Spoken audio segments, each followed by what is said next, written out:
Hello दोस्तों, स्वागत है आपका आपके इस YouTube channel to news for students पर। दोस्तों, एक बड़ी अपडेट आई है रेलवे मंत्रालय की तरफ से, जिन्होंने साफ तौर पे क्या कहा है उसको मैं आपको यहाँ बताने की कोशिश करता हूँ। दोस्तों, ये जो भारत सरकार रेल मंत्रालय है, या तो ये स्टूडेंट से डर रही है या फिर अपने बात पर अड़ रही है। तो दोस्तों, यहाँ पे क्या कहा है उन्होंने, देखिएगा कि यह संज्ञान में आया है कि रेलवे नौकरी के इच्छुक उम्मीदवार रेलवे पटरियों पर विरोध प्रदर्शन, ट्रेन संचालन में व्यवधान, रेल संपत्तियों को नुकसान पहुंचाने जैसी उपद्रवी और गैर कानूनी गतिविधियों में संलिप्त हुए हैं। इस तरह की गतिविधियां उच्चतम स्तर की अनुशासनहीनता प्रदर्शित करती है, जो ऐसे उम्मीदवारों को रेलवे या फिर सरकारी नौकरी के लिए अनुपयुक्त बनाती है। ऐसे गतिविधियों के वीडियो को विशेष एजेंसियों की मदद से जांच कराई जाएगी और गैर कानूनी गतिविधियों में लिप्त पाए जाने वाले उम्मीदवार पर पुलिस कार्रवाई के साथ साथ उन्हें रेलवे से नौकरी जो प्राप्त करने से आजीवन प्रतिबंधित भी किया जा सकता है।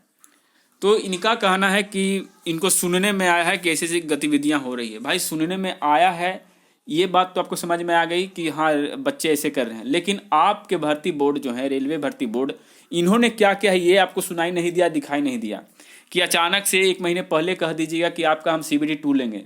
अब वो बच्चा जो CBT 1 को अंतिम एग्जाम समझकर तैयारी कर रहा था, अब उसके पास एक और ऑप्शन दे दिए CBT 2 का। अब वो वहाँ से वहाँ कैसे जाएगा? समय भी चाहिए इसमें, और बहुत से ऐसे स्टूडेंट जो सिंगल एग्जाम को लेकर ही फॉर्म भरते हैं, लेकिन उसमें भी आपने बदलाव कर दिया। तो ये तो छात्रों के साथ नाइंसाफी होगी, तभी तो छात्र बाहर आए। ऐसे ही छात्र बाहर नहीं आते हैं। और भी कई सारे एग्जाम होते हैं, उसमें भी छात्र बाहर जल्दी नहीं आते हैं। जब तक उस पर कुछ दिक्कतें नहीं आती है, तब तक वो बेचारे बाहर नहीं आते हैं। और देखिए, इन्होंने क्या कहा है कि सभी RRB जो है सत्यनिष्ठा उच्चतम मानकों को बनाए रखते हुए निष्पक्ष और पारदर्शी भर्ती प्रक्रिया संचालित करने के लिए प्रतिबद्ध है। रेलवे नौकरी के इच्छुक उम्मीदवारों को सलाह दी जाती है कि वे गुमराह न हो और ऐसे तत्वों के प्रभाव में न आए जो अपने स्वार्थ को पूरा करने के लिए उनका इस्तेमाल करने की कोशिश कर रहे हैं।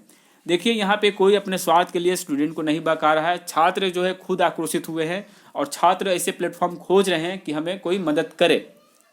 और रही बात कि आपकी जो प्रक्रिया है वो पारदर्शी और निष्पक्ष है, बात एकदम बिल्कुल सही है। हमें विश्वास है कि आप पारदर्शी करवा रहे हैं और अच्छे ढंग से परीक्षा करवा रहे हैं, मानते हैं। लेकिन ये जो बदलाव आया CBT 1 से CBT 2, इसी को लेकर छात्र ज़्यादा परेशान है, और बाकी कोई भी मामला नहीं है। बाकी दूसरा मामला है आपका NTPC में जो आपने रिजल्ट दिया है, उससे भी छात्र परेशान है। तो आप अपने भर्ती बोर्ड पर दबाव न बना करके छात्रों पर दबाव बना रहे हैं। इससे अच्छा कि आप बढ़िया नोटिफिकेशन डालिए छात्रों के हित में। अरे भैया, थोड़ा सा एग्जाम ले ही लीजिएगा NTPC में कुछ छात्रों का, तो क्या बिगड़ जाएगा? और रेलवे ग्रुप D में सिंगल एग्जाम हर बार होता था, तो इस बार बदलाव कैसा? यानी कि लोग सच ही कहते हैं कि भाई BJP हटाओ, देश बचाओ। मैं भी वही कह दूं क्या?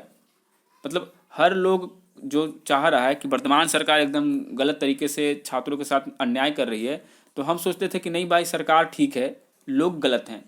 लेकिन पता चल रहा है कि नहीं, लोग सही है, सरकार गलत है। खैर, जो भी हो, रेल मंत्रालय को इस पर विचार करना चाहिए। छात्र का देखिए, एक दो छात्र नहीं जिसको आप संभाल लीजिएगा, ठीक है? यहाँ पे कई सारे छात्र हैं, आप किसको किसको ये नोटिस पढ़ाइएगा। तो उस हिसाब से हम यही कहेंगे कि रेल मंत्रालय जो भारत सरकार के अधीन है, इनको अपने रेलवे भर्ती बोर्ड पर नज़र रखनी चाहिए। उनके नियम, उनके जो कार्यशैली है उस पर ध्यान देना चाहिए कि किस तरह से तुम काम कर रहे हो कि भाई छात्र आक्रोशित हो रहे हैं, बजाय छात्रों को कुछ बोलने के। तो चलिए, इसी के साथ वीडियो समाप्त करते हैं। जय हिंद, जय भारत।